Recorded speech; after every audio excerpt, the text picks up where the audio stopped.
You're listening to RTLSA.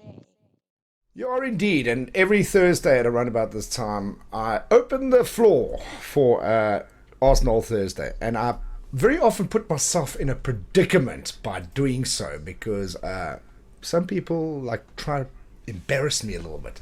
Bob, won't mention names. Bob, and yeah, I've just received a voice note from Bob as well, which I haven't heard, so I'm a little bit nervous. But we'll get into Bob's in a little bit.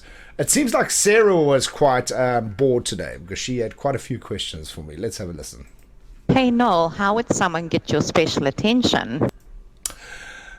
Sarah, simple answer, ask for it.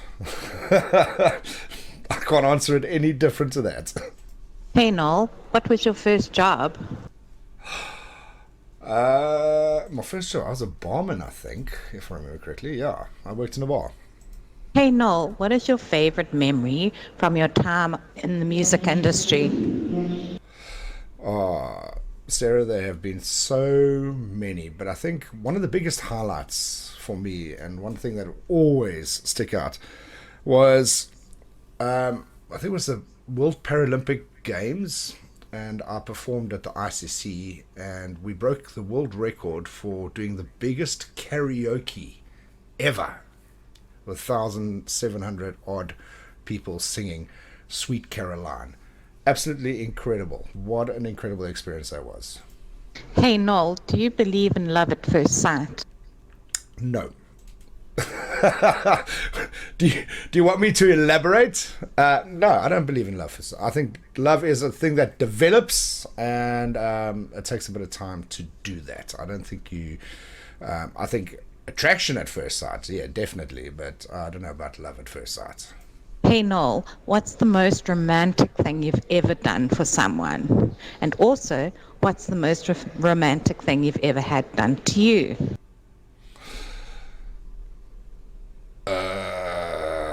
Putting me on the spot, are we? Okay.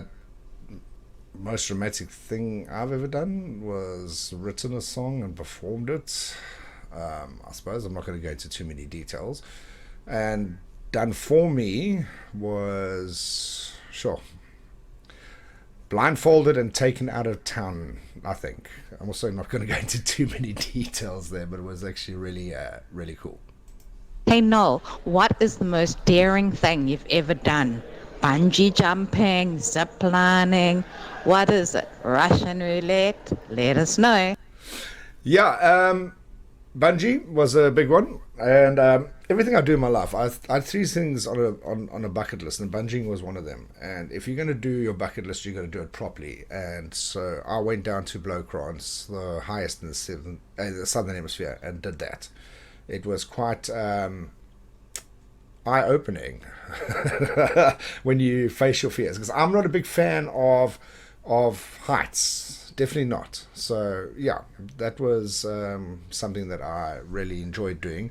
Don't know if I'll do it again, but it was good.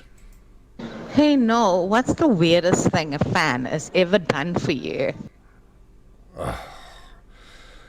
Again, I'm not going to go into too many details, but I've been sent some rather weird gifts.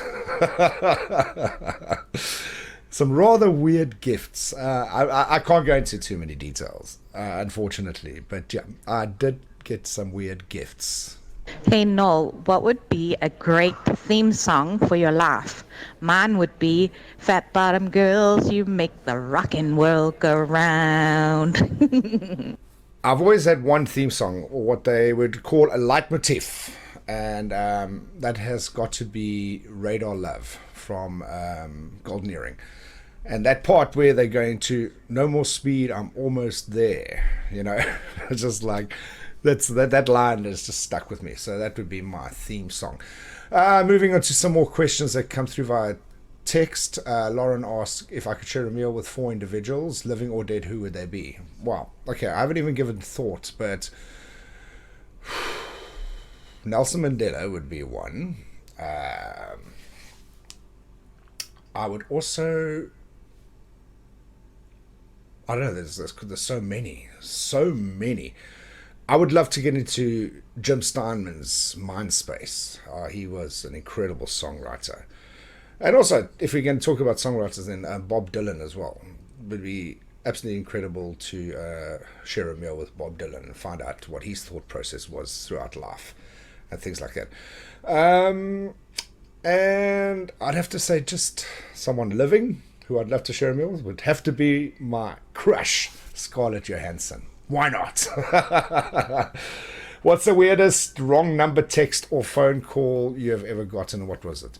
I can't remember, but I actually got one just the other day where someone was asking me a question or asking me where something was or if I'd seen something, and I had no clue what they were talking about, and it took an exchange of about 3 or 4 messages before they actually realized that they had sent it to the wrong person. So yeah. When have you felt your biggest adrenaline rush? Yeah, definitely that bungee, I think. That Sarah asked about. Yeah, definitely that bungee. When you're standing at the edge of the bridge, and I tell you what, my experience was totally different because it had been raining, and if you stand on that bridge, I mean it's 200 and odd meters above the ground, and the cloud was in the valley, so you couldn't see the bottom. And so you're literally jumping into the unknown because you can't see what's coming. And as you go through that cloud, you get through the cloud, and then all of a sudden you see the bottom. And then you recoil and you're back above the cloud. And it's adrenaline rush of note. Cheryl asked, how would I describe my best friend? Well, honest, private, and fun, I suppose. Let's go with those. Cheryl's asked, what do I love the most besides my children and family? Food. I love food and beer. But also, I love work. I love what I do, and I love my sport as well. So, besides my children and family, definitely love what I do. Oh dear, here we go. Another question. Okay, one more from Cheryl. Do you feel like some days you've lived it many times over? Cheryl, it's actually very interesting you mentioned that because I kind of been thinking a lot about it over time. And, you have these deja vu moments where you could swear you've been there before. And a lot of the science has suggested that what we do is like sort of just rewind for a split second or something, which creates this deja vu. But I don't know. I've been in situations and places before where I really feel like I've done this before, been here, the people around me, the things that were said. I don't know. It's just like really weird. I don't know if deja vu is what you were asking about. But generally, yeah, I felt that before, I think. I don't know. I don't quite know. I want to do a bit more research into it. I'm actually going to do that. And I think I will do a piece on one of the upcoming shows about deja vu and things like that. Here we go. This is the scary moment. Bob. Good morning, RGLS, listeners, viewers, and the currently steady number of members of the Bob the Leg fan club. Okay, just get into it now. So today is Ask Noel's Thursday. Unfortunately, I'm on the road, so I probably won't be able to hear his answer to my question, but I do look forward to hearing it. So Noel, apart from your own bed and when you are house sitting, where is your favourite place to sleep?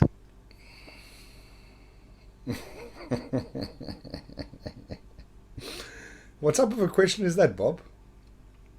What type of a question is that? I mean, how do you even answer that question? Yeah, apart from my bed, or when I'm house sitting, where's my favorite place to sleep? I'll have to say the couch. I love the couch. I know that's not the answer you were wanting or looking forward to. I think you were being more location specific. But anyway, yeah, I'm going to go with the couch. Thanks, Bob. What a chop. That's where we're going to leave Throwback Thursday. Not Throwback Thursday, Arsenal Thursday. And next time, I'm going to start with Bob because that was a stupid question. Come on, Bobbles, you can do better than that. You're listening to RTLSA.